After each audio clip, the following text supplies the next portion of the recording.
बस सभी हिंदू भाइयों को राम राम जी। भाइयों, सर्दी का मौसम है, लेकिन कुछ लोगों को अंदर बड़ी तपिश है। हम सब लोगों के जीवन में इससे बड़ी ये सौभाग्य है हमारा, इससे बड़ी खुशी नहीं हो सकती कि श्री राम भगवान का मंदिर बनता हुआ हम देख रहे हैं। इससे बड़ा सौभाग्य कोई और नहीं। लेकिन इसके साथ साथ ये याद रखो कि ये शुभ दिन अगर हमारे जीवन में आया है, इसके पीछे एक बहुत बड़ी दुखद कहानी है। कल 22 जनवरी को जो हम जहाँ भी हैं, जैसे भी हैं, जिस हाल में हैं, बिल्कुल अपने देश के किसी भी कोने में वहीं हम बैठ के इस उत्सव को मनाएं। लेकिन साथ साथ एक प्रण भी लें कि जो कुछ भी इस घटनाक्रम के पीछे हुआ, आगे से वो ना हो। हम अपने बच्चों को, खुद को, जो अभी लोग समझे नहीं हैं उन्हें समझाएं ये किन गद्दारों के कारण ऐसा हुआ।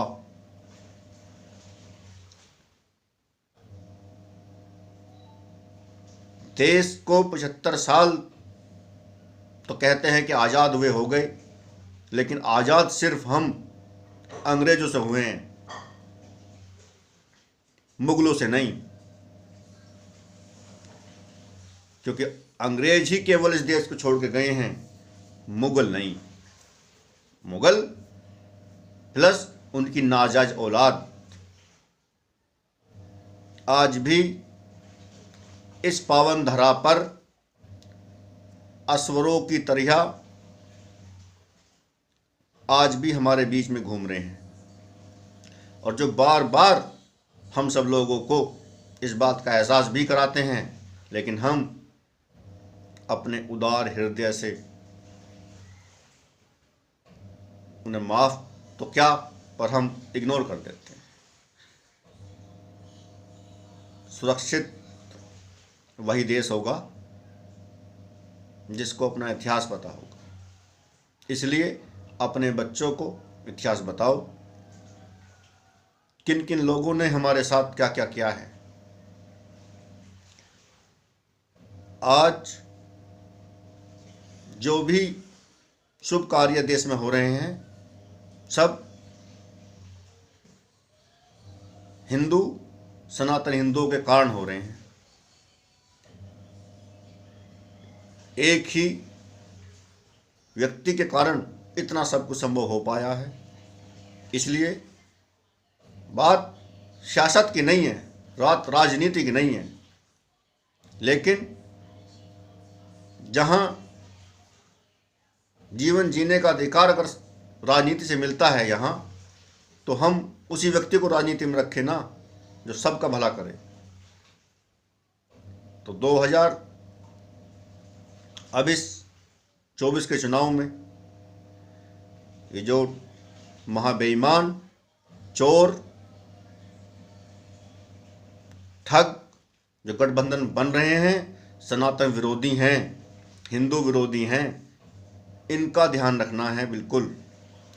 चाहे वो किसी जाति से हों और किसी धर्म से हों, ये सब सनातन विरोधी हैं।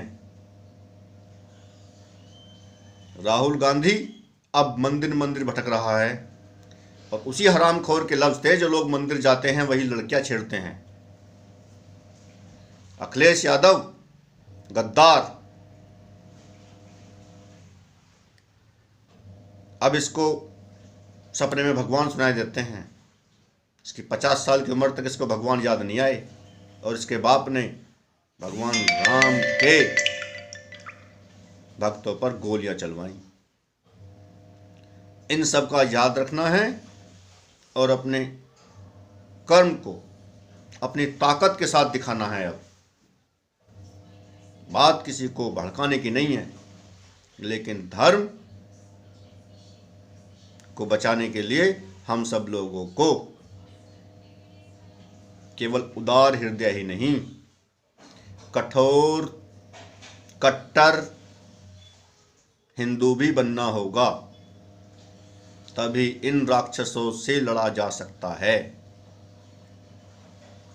भगवान राम को भी शस्त्र उठाने पड़े, भगवान कृष्ण को भी चक्र का इस्तेमाल करना पड़ा। कोई ऐसा युग नहीं रहा जब आसुरी शक्तियाँ नहीं रही हों। आज भी इस कलयुग में हम लोगों के बीच आसुरी शक्तियाँ हैं। ये जो आतंकवादी हैं सब ये राक्षस हैं, उनके जो सपोर्टर हैं सब ये राक्षस उसी जाति के हैं। केजरीवाल को याद रखो, बच्चों की कसम खाएगा, गाड़ी नहीं लेगा, समझौता नहीं करेगा। आज सब एक ही जगह हैं, सब चोर हैं, लेकिन फिर भी सनातन धर्म की एक ताकत है कि एक अकेला सब पर भारी। जय श्री राम।